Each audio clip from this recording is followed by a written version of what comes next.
Hi cats and kittens, it's Amy from Savor Salvage Scent. I hope this finds you well. For those who you are new to the channel, thanks so much for stopping by. I hope if you haven't, you'll consider clicking the red subscribe button so we can stay in touch. I live for the exchange, so feel free to leave questions or ideas. And for those of you who are subscribers or returning, thank you so much. And I encourage you to continue the conversation. So today I thought it would be fun to talk to you about a small collection I have around a particular perfumer named Margot Elena.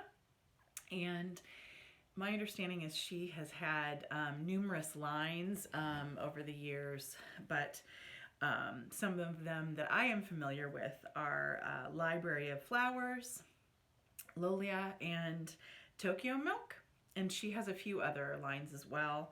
I love that she calls them brand libraries. And if you're not familiar with her scents or these different kind of houses or trends, they seem to really embody, each of them have their own kind of design or feeling. It almost gives an impression of a certain kind of person that would wear each of them. And they're all gorgeously packaged and presented. I read a little bit about her. It looks like she was born in Canada, and gosh, where does she live now? Colorado. And I wasn't surprised to read that her father is a musician and her mother an artist. And I'm going to talk to you about these today, not only because I think they're really great scents. She has such a diverse, like through these different brand libraries, has such a kind of diverse feel. I feel like there's like something for everybody. But they definitely still have like an indie feel too, though, and I think part of what I'm loving about the experience, I've been trying them over the last few years, they really seem unique to me in that they feel different than what's being created today in the mass market. And I'm about the mass market too, but I just think there's some real value in that. They're really unique and beautiful, and wait until you see, if you haven't, the packaging. They're pretty darn affordable.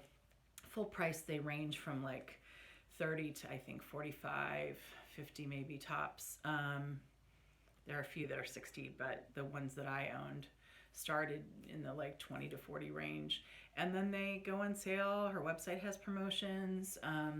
Sadly, when they're discontinued, they go cheaper, on eBay and such. But I'm going to show you how they're, not only talk about what they smell like, but show you how they're packaged, because they're beautiful gifts and like truly some of the most stunning packaging I've ever seen. So it really just all creates a mood, and they're really beautiful. So I'm just going to talk to you about 4 scents that I own today, and let me know if you have any questions. So the first, actually 3 of the 4 I own are under the line called Tokyo Milk.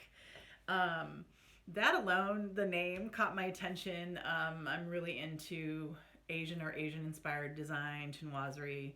And so that, I think, was one of the first things that caught my attention about the line. And so the first one I'll talk to you about is called Lotus Sake.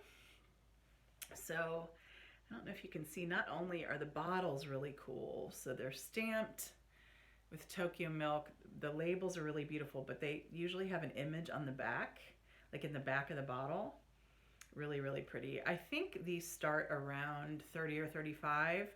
This one, I think, is sadly being discontinued. So this I picked up really affordably online. So this one is called Lotus Sake. It doesn't say online the exact release date. It says it was released in the 2000s.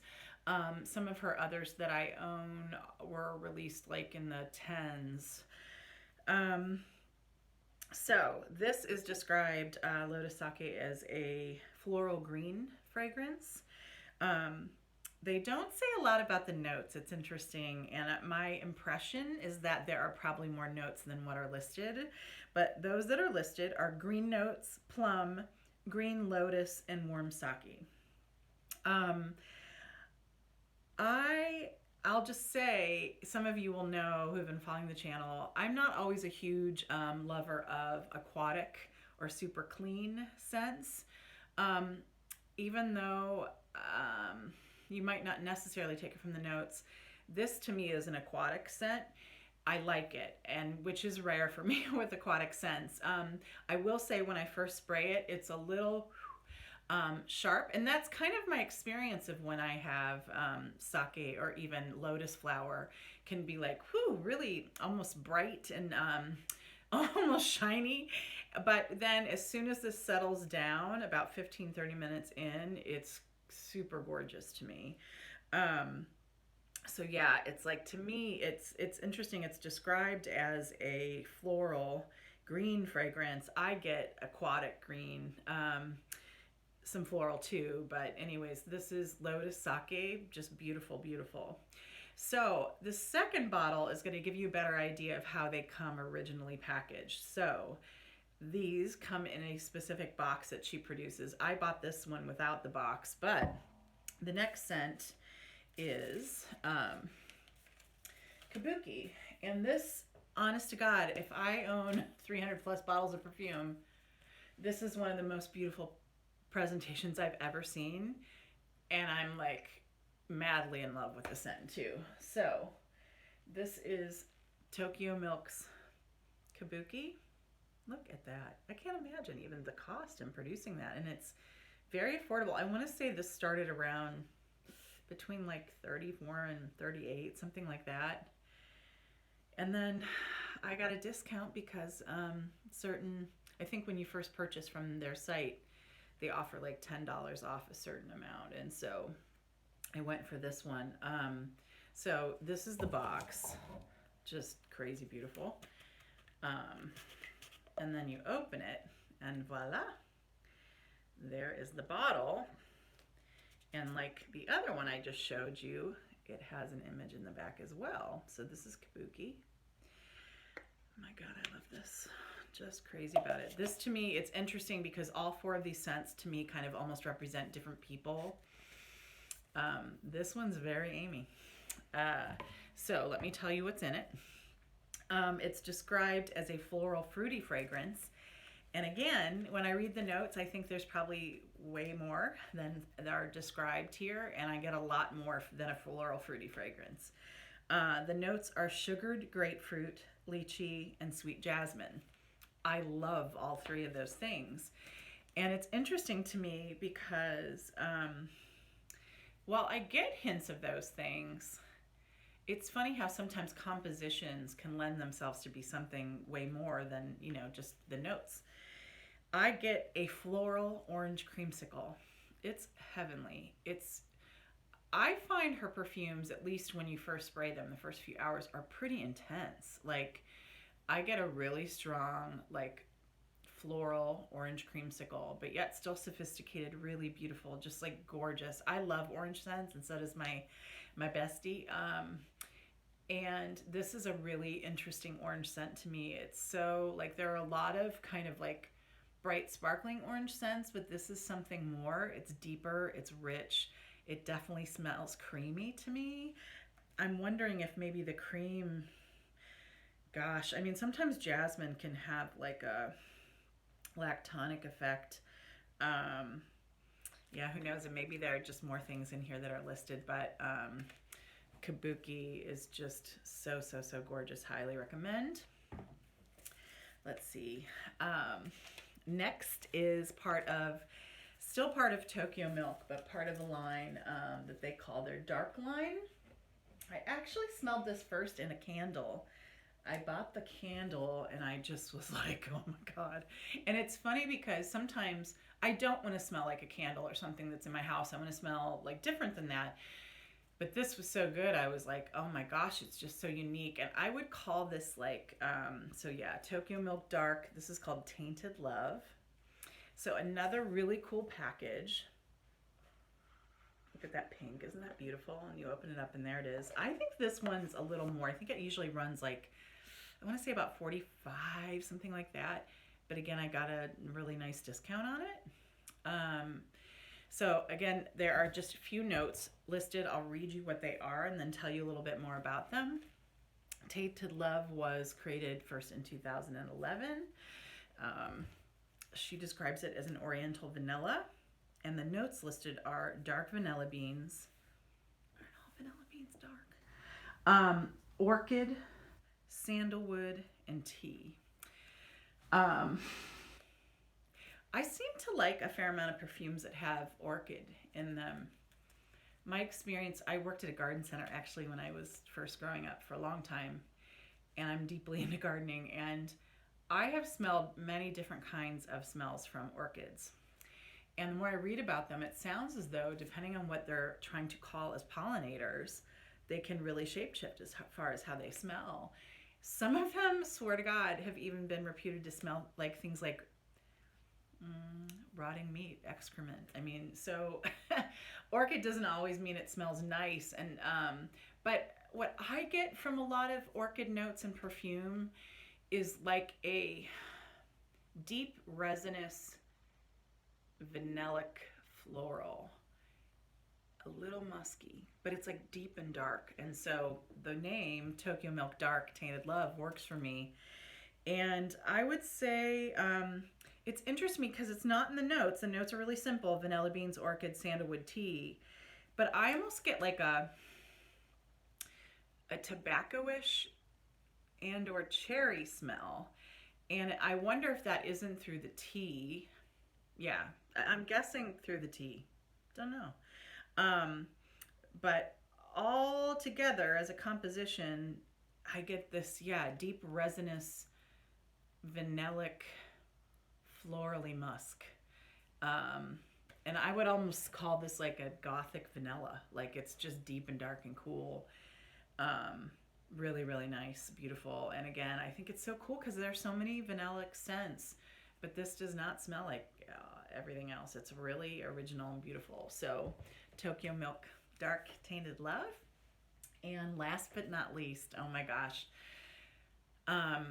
for those of you who watch, there's a wonderful YouTuber reviewer named Deborah Day, and I started watching her, gosh, maybe about a year ago. I love her content. She's just really creative and stylish and wonderful. She has a really cool, interesting collection. Her collection is super unique, and you can just tell she's a real individual. But I had seen this, and I had smelled, I think by the way, Margot Elena also creates like hand creams and body products and things.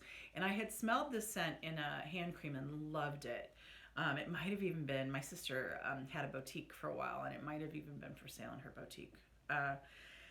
Anyways, this is a scent called Library of Flowers Arboretum. So again, look at this cool packaging. This, I think, started in the 40s, and you can find this discounted in the mid to high 30s usually. Let me just show you how this opens. So you kind of take the box out, and then that alone is beautiful. And you open it kind of from the back. There's another floral on the inside. So cool. It's cool because it shows you even what the notes are on the box. Really cool. And then look at this precious, beautiful bottle. My gosh. Ugh. I mean, again, aesthetics. And I think one of her taglines is like, make beauty more beautiful or something like that. And you can tell they care a lot about the way it feels. And anyways, it makes me feel like $1 million when I wear it beyond the scent. It just looks so beautiful. You feel so special opening it. So this is Arboretum. Again, if there's something to me that like all of these have in common, as unique as they are, is that the sum is way greater than their parts. My guess is there are many more notes than listed, and I get a lot more from what's listed as the notes. But let me tell you what they are. So this was created in 2013, Arboretum, and the notes are cardamom, ylang ylang, and amber, which is so wild to me. Again, I can get maybe hints of those things, but overall, I get a really, again, intense, like it's an intense scent. It's beautiful. Deborah Day said in her video, and it's absolutely true, that it is a very unique scent. Like, I think she called it one of her top 5 or 10 because she was like, I don't have other things that smell like it. And same with me. I'm like, this is really original. And I think there's a million green floral scents. This to me smells like an intense powdery green vanilla, especially when it dries down. And so what I'm guessing is that cardamom can have many different experiences depending on if it's dried, if it's powdered, if it's green, you know. So my guess, cardamom can smell spicy, it can smell peppery, and in some cases when it's green, it can even smell almost like eucalyptus to me. And I get this kind of beautiful, intense green, but when it dries down, it gets powdery and vanillic, which is interesting because they really call it an oriental floral. And again, you know, you can smell a little lang lang, and that can be powdery too sometimes. Yeah, but to me, it's just this gorgeous, intense green vanilla scent. And that's where I guess Arboretum works for me because it definitely smells green and it's just beautiful, beautiful. So library flowers, Arboretum. So I would love to hear from you. Are any of you wearing her scents, Margot Elena? She has other lines I haven't explored yet, so I'm excited to do that more. I've tried, I think it's pronounced Lilia. Some of the bath products are beautiful, and again, the presentation's really nice. So I'd love to hear from you, like if you've experienced them. And I'm getting more and more into indie scents and houses. Again, you know, you guys know I have a really long history of loving perfume, so I'm never going to stop loving the classics. But the more I think about it, I really like supporting with my dollars people who are kind of pushing the market. And I think this woman, Margot Elena, is just such an interesting person, and it comes out through her beautiful brands and lines and scents. So would love to hear from you if you're wearing them and what other independent houses I should be looking into. So cheers. Hope you have a great day and talk soon. Bye.